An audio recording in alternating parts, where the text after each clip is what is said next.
الحمد لله نحمده ونستعينه ونستغفره ونؤمن به ونتوكل عليه ونعوذ بالله من شرور أنفسنا ومن سيئات أعمالنا من يهده الله فلا مضل له ومن يضلل فلا هادي له ونشهد أن لا إله إلا الله وحده لا شريك له ونشهد أن سيدنا وسندنا ونبينا وشفيعنا وهادينا ومرشدنا ومقوانا وملجانا ومولانا محمدا عبده ورسوله صلى الله تعالى على آله وأصحابه وأزواجه وذرياته وبارك وسلم تسليما كثيرا أما بعد فأعوذ بالله السميع العليم من الشيطان الرجيم بسم الله الرحمن الرحيم سبحان الذي أسرى بعبده ليلا من المسجد الحرام إلى المسجد الأقصى الذي باركنا حوله لنريه من آياتنا إنه هو السميع البصير صدق الله مولانا العلي العظيم وبلغنا رسوله النبي الكريم ونحن على ذلك لمن الشاهدين والشاكرين والحمد لله رب العالمين اللهم صل على سيدنا محمد وعلى آل سيدنا محمد وبارك وسلم اللهم صل على سيدنا محمد وعلى آل سيدنا محمد وبارك وسلم اللهم صل على سيدنا محمد وعلى آل سيدنا محمد وبارك وسلم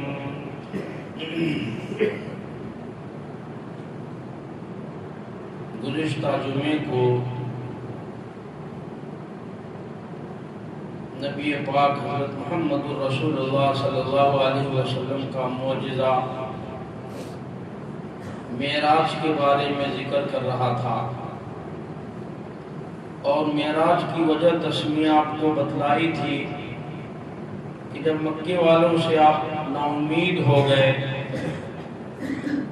اپنوں سے جب آپ نا امید ہو گئے تو آپ طائف ہجرت کر کے طائف کو گئے اور طائف والوں کے سامنے جب اسلام پیش کیا تو ان لوگوں نے آپ کے ساتھ بدسلوکی کی اور بڑے بد اخلاقی سے وہ پیش آئے تو حضور کو بہت زیادہ صدمہ لگا تھا۔ حدیث کی کتابوں میں آتا ہے کہ ایک مرتبہ عائشہ نے پوچھا کہ یا رسول اللہ صلی اللہ علیہ وسلم آپ کی زندگی میں سب سے زیادہ سخت ترین دن کون سا تھا؟ تو حضور نے فرمایا کہ طائف والا دن، اتنا کہنا تھا کہ آنکھوں سے آنسو جاری ہو گئے تھے۔ کئی سال کے بعد جب عائشہ نے پوچھا تو اس دن کا جو غم تھا وہ اتنا دردناک اور کربناک اور اتنا تازہ تھا کہ آپ طائف کا نام لیے آنکھوں آنسو جاری ہو گئے، ایسا ظلم و ستم تھا۔ تو میں یہ عرض کیا تھا آپ سے کہ طائف والوں نے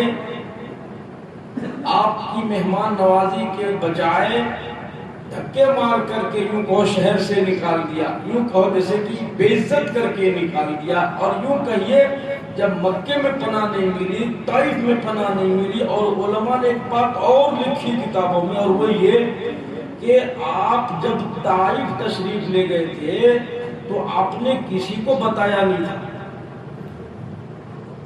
اگر آپ کسی کو بتاتے تو ساتھ میں عمر ہوتے نا، ساتھ میں ابو بکر ہوتے، جہاں نثار صحابہ کی جماعت ہوتی، آپ اس وجہ سے کسی کو نہیں بتایا، طائف کا تذکرہ کسی سے نہیں کیا کوئی ساتھ میں جائے گا، حتیٰ کہ آپ کا کوئی خادم نہیں تھا ساتھ میں، ورنہ حضرت خدیجہ یوں جانے نہیں دیتی۔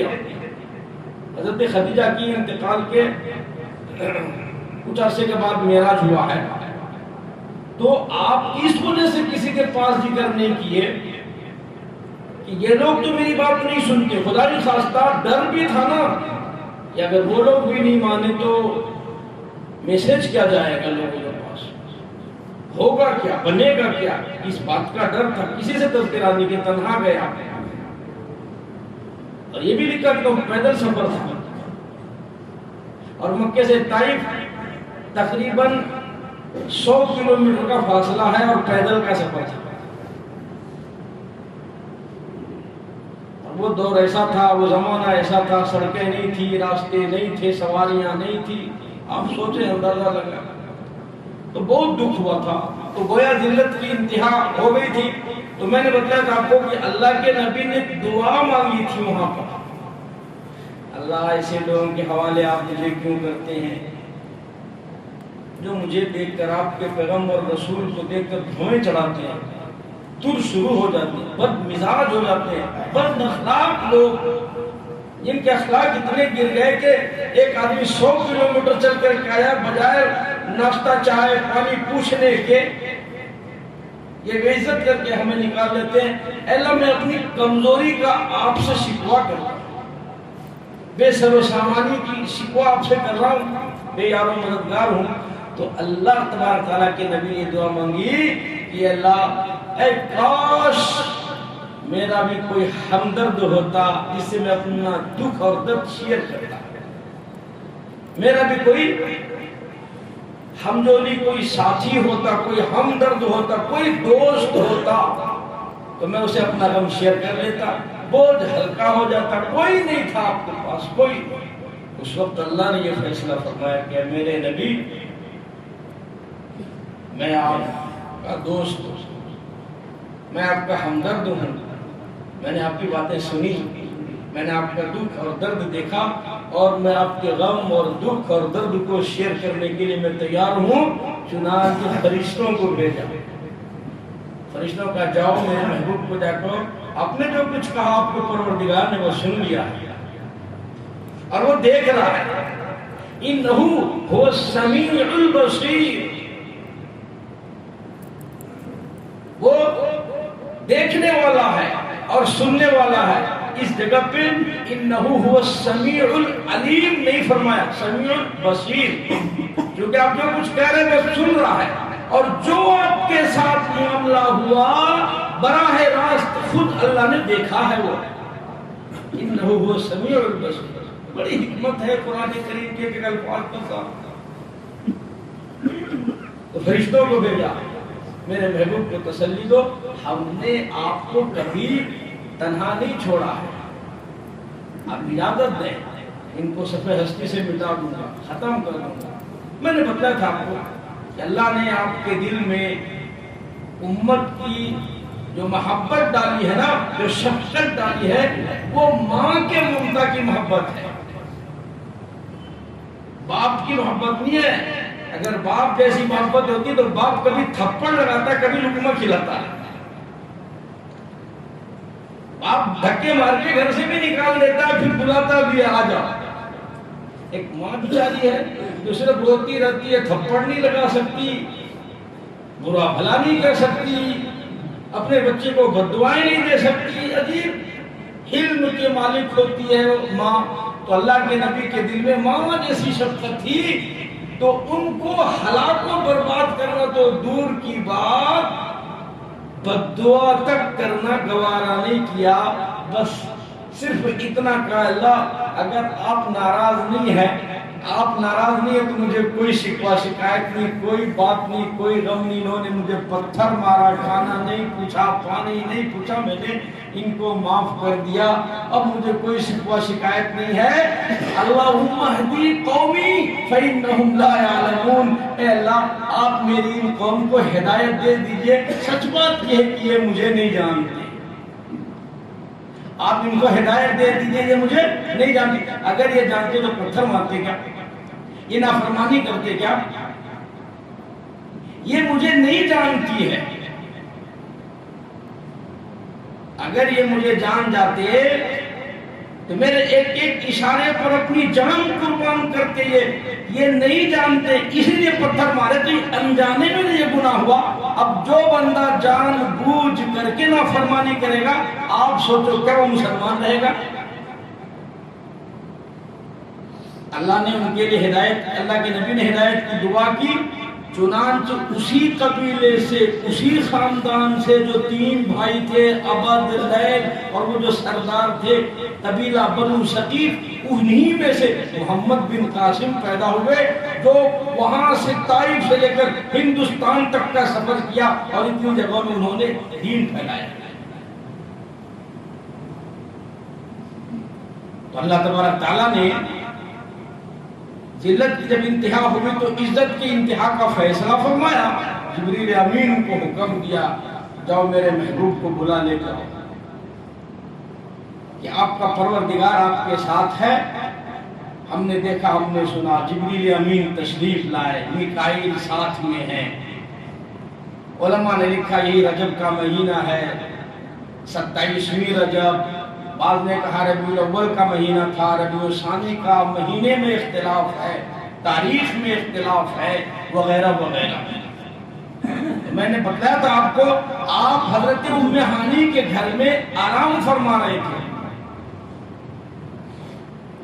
جبریل امین تشریف لائے تو آ کر عرض کیا، اے اللہ آپ کے محبوب تو سو رہے ہیں۔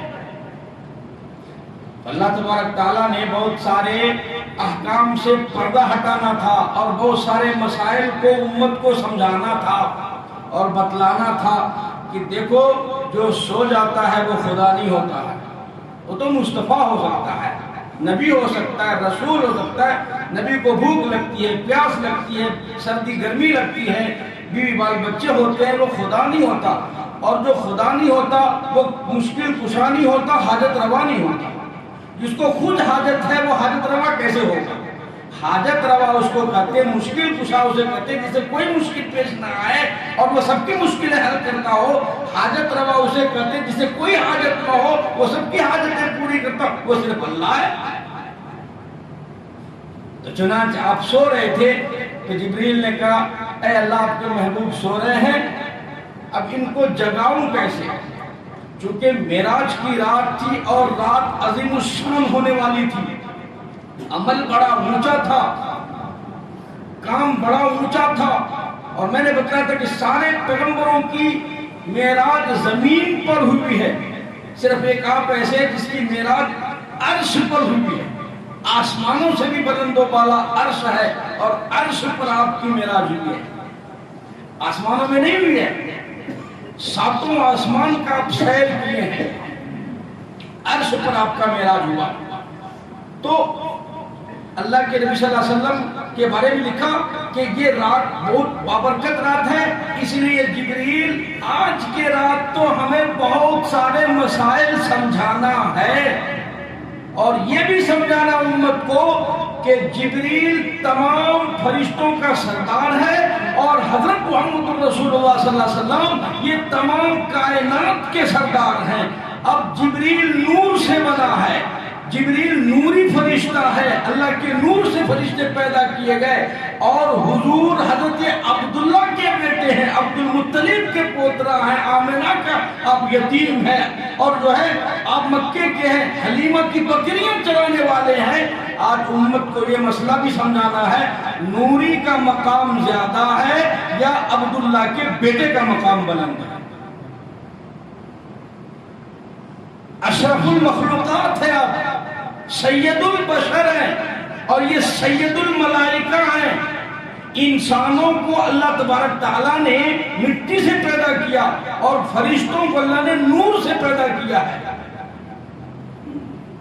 اب یہ سمجھنا پڑے گا کہ فرشتوں کا مقام بلند ہے یا پھر جو ہے اشرف المخلوقات میں جو سید البشر ہے، جو بڑے اونچے لیول کے پیغمبر ہیں، پیغمبر کا مقام بڑا ہے یا فرشتوں کا مقام بڑا ہے، یہ سمجھانا تھا۔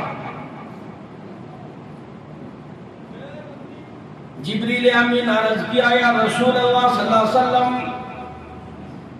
جبریل امین نے پروردگار عالم سے سوال کیا، الہ العالمین آپ کے محبوب سو رہے ہیں، ان کو کس طرح جگاؤں، آواز دے دوں، آواز لگاؤں، یا ایھا المزمل کہہ کر کے بلاؤں؟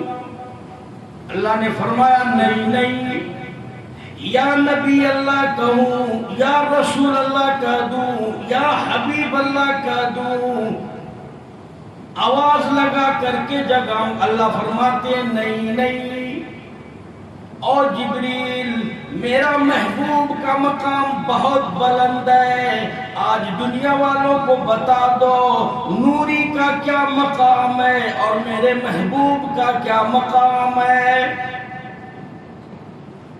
الہ العالمین انگلی پکڑ کر کے ہلا دوں آپ جاگ جائیں گے؟ فرمایا نانا، اور جبریل جن طریقوں سے تو جگانے کے لیے کہہ رہا ہے، آج تک جب سے دنیا بنی ہے دنیا میں اپنے عاشقوں نے معشوق کو جگا لیا، محبوں نے اپنے محبوب کو جگایا، طالبوں نے مطلوب کو جگا دیا، آج تک نوشوں نے اپنی عارض کو اس طرح سے جگا لیا۔ محبوب میرا نرالا ہے، جگانے کا طریقہ بھی نرالا ہوگا۔ آج تک کسی محبوب نے اپنے محب کو اس طرح نہیں جگایا ہوگا، وہ طریقہ اپناؤ۔ جبریل پریشان، الہ العالمین کیا طریقہ اختیار کروں میں؟ یا محمد کہوں، یا رسول اللہ کہوں، یا نبی اللہ کہوں؟ انگلی پکڑ کے ہلا دوں؟ بدن میں کہیں گدگدی لگا دوں؟ کیا کروں؟ کس طرح کروں؟ اللہ نے فرمایا جبریل تو تمام ملائکہ کا سردار ہے، اور 600 تیرے بازو ہیں، اور تیرے سر پر تمام فرشتوں کے سرداری والا ایک تاج ہے، تاج ہے۔ فرمایا میرے محبوب کے قدموں میں لیٹ جا اور اپنی تاج کو میرے محبوب کے قدموں میں ڈال دو، میرا محبوب ہوشیار ہو جائے گا، بیدار ہو جائے گا، اور پتہ چل جائے گا نوری کا اور میرے محبوب کا کیا مقام ہے۔ چنانچہ جبریل امین نے اللہ کا حکم پاتے ہی حضور کے قدموں میں لیٹ گئے اور اپنی تاج کو حضور کے قدموں سے لگایا۔ جب وہ ٹچ ہونے لگا تو آپ صلی اللہ علیہ وسلم کی آنکھ کھل گئی۔ آپ اٹھے تو دیکھا جبریل لیٹا ہوا۔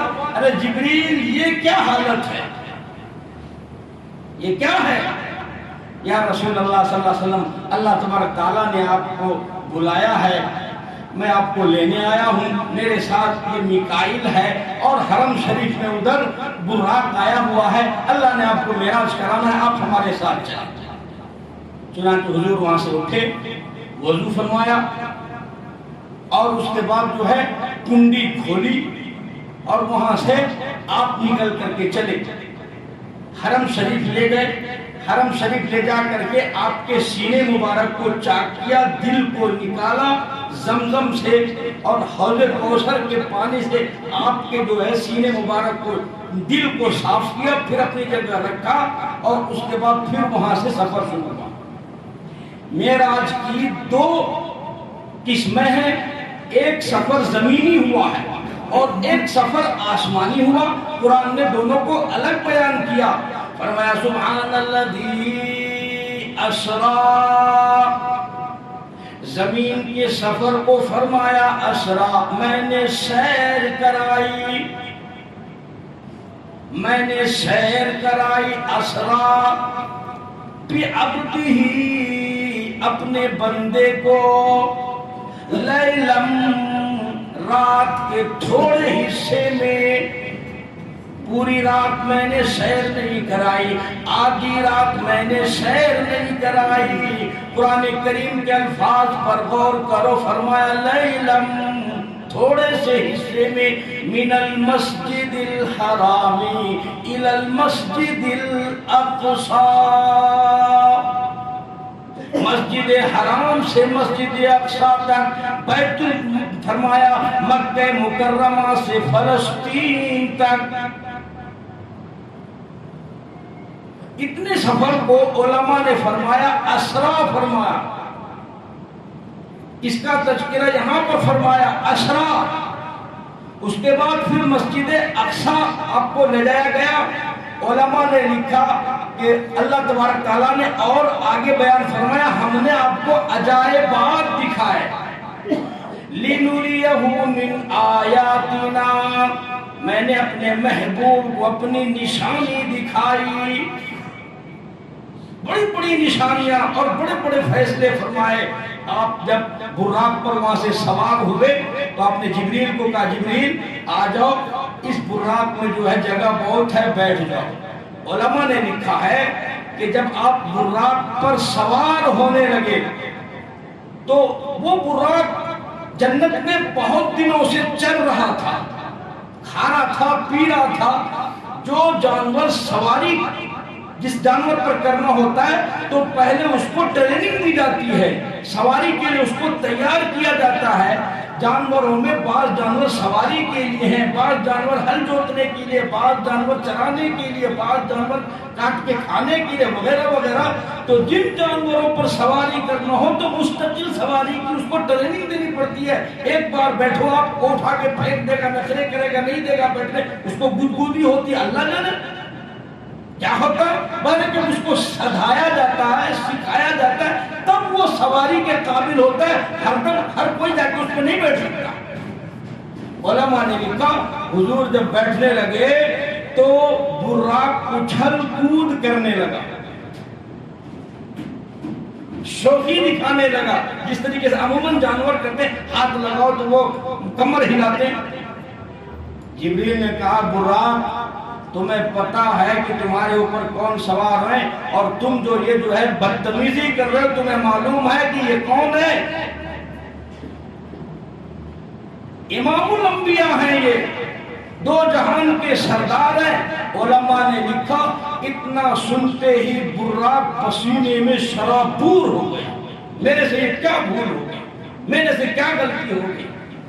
ایک ذرا سی بدتمیزی اور نافرمانی سے جانور پسینے میں ڈوب گیا، اور یہ 60 سال 70 سال 80 سال کی زندگی نافرمانی میں گزر رہی، پسینہ تو دور کی بات، کبھی خیال نہیں آتا کہ ہم کس پیغمبر کی نافرمانی کر رہے ہیں، کس پیغمبر کی سنت کو اجاڑ رہے ہیں، اور کس پیغمبر کی ہم جو ہے اطاعت فرما برداری سے پیٹ پھیرتے، ہمیں کبھی خیال نہیں آتا ہم سے تو وہ جانور اچھا ہے۔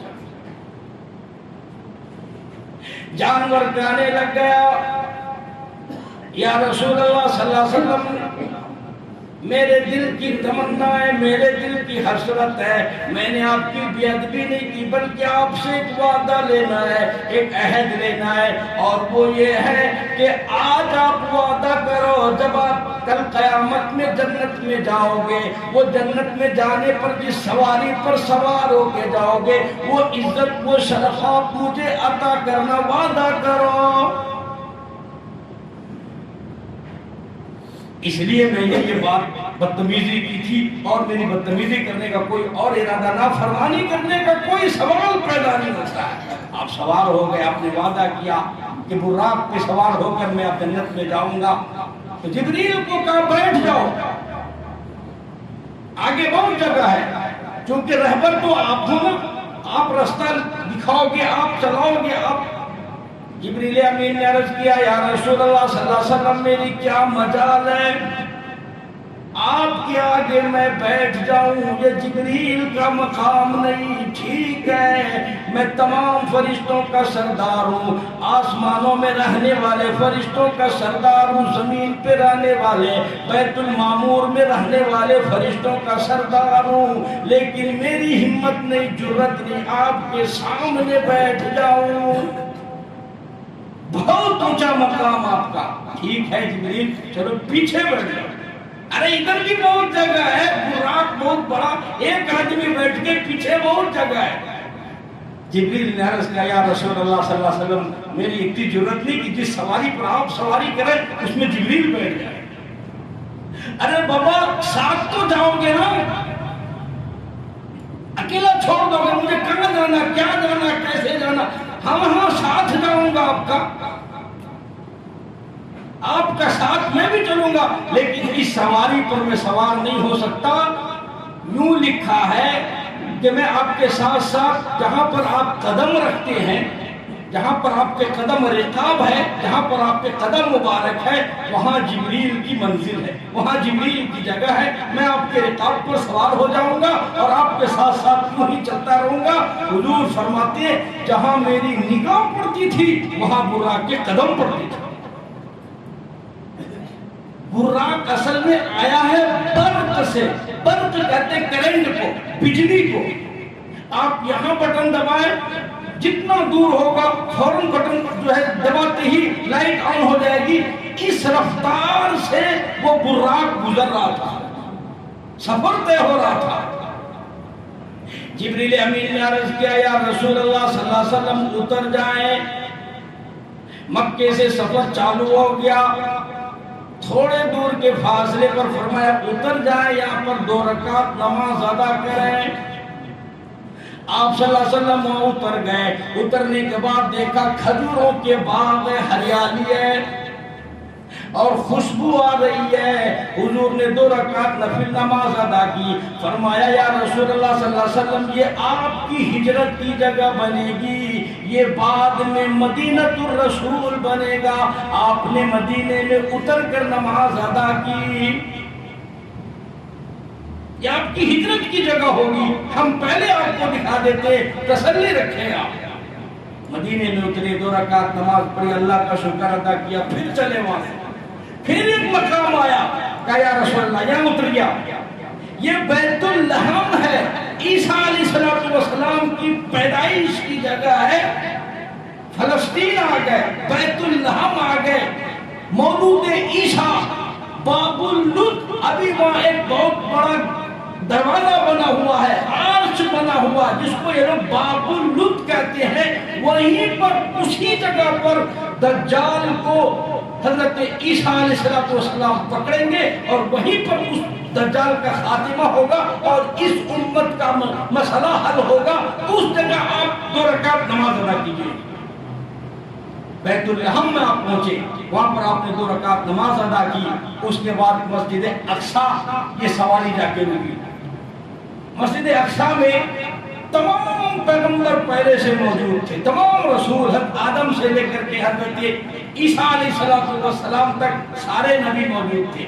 جبریل امین نے ایک پتھر پر انگلی ڈالی، سوراخ کیا اور براق کو وہیں باندھ دیا، پتھر سے سوراخ کر کے۔ مسجد اقصیٰ کا دروازہ کھلا اور اس کے بعد جبریل امین نے اذان پڑھی، اذان ہو گئی۔ حضرت آدم علیہ السلام اس خوش فہمی میں کہ انشاءاللہ آج امامت کی ذمہ داری مجھے ملے گی۔ کیوں؟ اس لیے کہ میں تمام نبیوں کا باپ ہوں، مجھے اللہ تبارک تعالیٰ نے اپنے قدرت کاملہ سے پیدا فرمایا اور تمام انسانوں کا باپ ہوں، تمام کائنات کا میں باپ ہوں، اس لیے یہ عزت اور یہ شرف مجھے ملے گا۔ حضرت نوح علیہ نبینا علیہ السلام سوچ رہے ہیں آج امامت مجھے ملے گی، اس لیے کہ اللہ تبارک تعالیٰ نے مجھے آدم ثانی کا، اللہ تبارک تعالیٰ نے مجھے بہت اونچا مقام عطا فرمایا۔ 950 برس تک میں نے اللہ کے لیے مار کھائی، امامت آج میرے حصے میں آئے گی۔ حضرت موسیٰ علیہ السلام سوچ رہے ہیں مجھے اللہ نے کلیم اللہ بنایا، کوہ طور پر بات ہوئی، ملاقات ہوئی، آج امامت مجھے ملے گی۔ عیسیٰ علیہ السلام سوچ رہے ہیں امامت مجھے ملنی چاہیے، اس لیے کہ اللہ تبارک تعالیٰ نے بغیر باپ کے مجھے پیدا کیا، آسمانوں میں اٹھا لیا اور زندہ اٹھایا، امامت مجھے ملے گی۔ ابراہیم علیہ السلام سوچ رہے ہیں اللہ نے مجھے خلیل اللہ کا لقب عطا فرمایا، ہزاروں نبیوں کو میری نسل سے پیدا فرمایا، امامت مجھے ملے گی۔ اسماعیل علیہ السلام سوچ رہے میں نے اللہ کے نام پر قربانی دی، امامت مجھے ملے گی۔ یونس علیہ السلام سوچ رہے میں مچھلی کے پیٹ میں اللہ نے مجھے زندہ رکھا، امامت مجھ کو ملے گی۔ اللہ نے فرمایا نانا آج مسئلے حل کرنے کی رات ہے، توجہ کیجئے گا، بہت اہم مسئلہ ہے یہ۔ حضور کے ہوتے ہوئے آدم سے لے کر عیسیٰ علیہ السلام تک کے پیغمبر ہوں، علماء نے لکھا کسی کا حق نہیں بنتا کہ حضور کے ہوتے ہوئے کوئی مصلی پہ کھڑا ہو جائے. اس میں ایک مسئلہ یہ بھی بیان فرمایا کہ نمازی جتنے تھے وہ پہلے سے مسجد میں موجود تھے, پہلے سے مسجد اقصی میں تھے, امام صاحب بعد میں آئے. آج بھی امام بعد میں آتا ہے, مصلی پہلے آنا چاہیے. مصلیوں کو حکم ہے کہ وہ امام کا انتظار کرے, جلد بازی نہ کرے. علماء نے مسئلہ لکھا, لکھ لو کتاب میں ہاتھوں سے, کہ اگر امام وقت ہو جائے اور وقت پر امام نہ آئے اس کا انتظار کرنا سنت ہے. جیسے تمام نبیوں نے انتظار کیا, حضرت محمد رسول اللہ صلی اللہ علیہ وسلم کا امام کے آنے کا انتظار کرنا سنت ہے. کب تک؟ اگر آپ کو یقین ہے کہ امام صاحب آئیں گے, راستے میں ہو سکتے ہیں, کسی وجہ سے جو ہے 1 منٹ 8 منٹ لیٹ ہو گئی, تو اتنا برداشت کرنا چاہیے. 2-3 منٹ تک امام صاحب کے آنے کا انتظار کرنا چاہیے. یہ حدیث سے ثابت ہے, قرآن سے ثابت ہے, اور تمام نبیوں کے عمل سے یہ ثابت ہے. اور اگر آپ کو یہ یقین ہے کہ امام صاحب نہیں آئیں گے تو آپ اپنے وقت پر نماز کھڑا کر دیں. اب نہیں آئیں گے, وہ کہیں چلے گئے, فون کر دیے, چھٹی پوچھ لیے, تو انتظار کرنے کی کوئی ضرورت نہیں. لیکن 2-3 منٹ امام صاحب کا انتظار کرنا امام کا حق ہے کہ مصلی اس کا انتظار کرے. یہ اس مسئلے کا حل ہوا یہاں پر, اس لیے کہ تمام نبی پہلے سے موجود تھے, حضور بعد میں تشریف لائے اور سارے انتظار دیکھ رہے تھے امامت کا. چنانچہ جبریل امین نے جیسے ہی اذان ختم ہوئی حضور کا ہاتھ پکڑا اور مصلی پہ کھڑا کر دیا. آپ نے سارے نبیوں کی امامت فرمائی. علماء نے یہاں سے یہ مسئلہ لکھا کہ جب حضور ہوں گے تو امامت کا حق کسی کو نہیں ملے گا, کوئی دوسرا مصلی پہ کھڑا نہیں ہو سکتا ہے. اب یہاں ایک بات یہ سمجھنا, بعض لوگ یہ کہتے ہیں کہ حضور ہر جگہ حاضر ناظر موجود ہے. یہ عقیدہ کچھ لوگوں کا ہے, اللہ حفاظت فرمائے. حضور ہر جگہ ہے. اور بعض لوگ یہ کہتے ہیں کہ جب مجلس ہوتی ہے, مجلس ختم ہونے کے بعد وہ لوگ کہتے ہیں صاحب اب کھڑے ہو جاؤ, حضور آ گئے. کیوں کھڑے ہو بھائی؟ تو بھائی حضور آ گئے, اب کھڑے ہو جاؤ. حضور موجود تھے, ہر جگہ حاضر ہے, ہر جگہ موجود ہے. تو عقیدہ اب یہ بناؤ, اگر حضور ہر جگہ حاضر ہے تو حضور کے علاوہ دوسرا کوئی امام نہیں ہو سکتا, نبی کھڑا نہیں ہو سکتا, فرشتہ کھڑا نہیں ہو سکتا, جبریل نماز نہیں پڑھا سکتا, تو ہم جیسا امام کیسے امامت کر سکتا ہے؟ اور اگر حضور حاضر نہیں ہے, موجود نہیں ہے, تو پھر حضور کا جو نائب ہوگا جس کو امام منتخب کیا جائے گا وہ امامت کرے. تو یا تو یہ عقیدہ غلط ہے یا پھر جو ہے آپ کی امامت غلط ہے, دو میں سے ایک تو ہے. اگر آپ حضور کو ہر جگہ حاضر مانتے تو امامت غلط ہے آپ کی, حضور نماز پڑھیں گے, آپ نہیں پڑھیں گے. اور اگر حضور نہیں ہے تو کوئی امامت کرے, کوئی حرج کی بات نہیں ہے. 2 رنگی چھوڑ دو, ایک رنگ ہو جا, یا موم ہو جائے یا پھر سنگ ہو جائے, یا وہ عقیدہ چھوڑو یا امامت چھوڑو, دو میں سے ایک. حضور نے, بعض لوگ پھر یہ اس کا جواب دیتے ہیں کہ حضور کے ہوتے ہوئے حضرت ابوبکر صدیق نے 17 نماز پڑھائی ہے. ٹھیک ہے بابا, میں بھی مانتا ہوں حضور کے ہوتے ہوئے صدیق اکبر نے نماز پڑھائی, لیکن حضور کی اجازت سے نماز پڑھائی ہے. حضور بیمار تھے, آپ کی اجازت سے ابوبکر صدیق امامت کرنے لگے. ایک مرتبہ آپ امامت کر رہے تھے, اتنے میں حضرت عائشہ سے حضور نکل کر کے آنے لگ گئے. جبریل حضرت ابوبکر صدیق پیچھے ہٹنے لگ گئے, مصلی چھوڑ کر کے پیچھے ہٹنے لگ گئے ابوبکر صدیق رضی اللہ تعالیٰ عنہ, کیونکہ حضور تشریف, اب میں کھڑا نہیں رہ سکتا. امامت کی کچھ قرت ہو چکی تھی, امامت میں کچھ قرت ہو چکی تھی. حضور آپ کو پکڑ کر کے پھر آگے کھڑا کر دیے اور حضور نے اپنی مرضی سے ابوبکر کے پیچھے نماز پڑھی. تو حضور کے ہوتے ہوئے حضور کی اجازت کے بغیر کوئی مصلی پر کھڑا نہیں ہو سکتا, یہاں تو ہر کوئی کھڑا ہو جاتا. اس وجہ سے یہ عقیدہ, یہ نظریہ غلط ہے حضور ہر جگہ موجود نہیں ہے، ہر جگہ موجود ہوں گے کہ امامت کا مسئلہ کھڑا ہو جائے گا۔ کیا آپ جو ہے فرشتوں سے اور ابو بکر آپ جو ہے کیا آدم علیہ السلام سے نبیوں سے افضل ہے جو آپ امامت کریں گے؟ یا کسی پیغمبر کی اجازت نہیں؟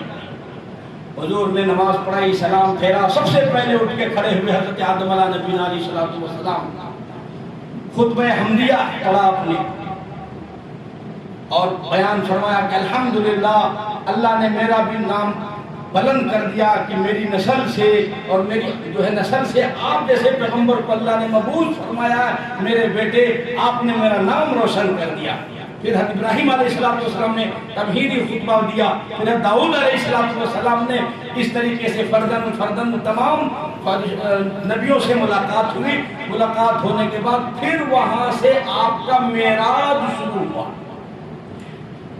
اسرا کے معنی سیر کے آتے ہیں اور معراج کے معنی عروج کے آتے ہیں۔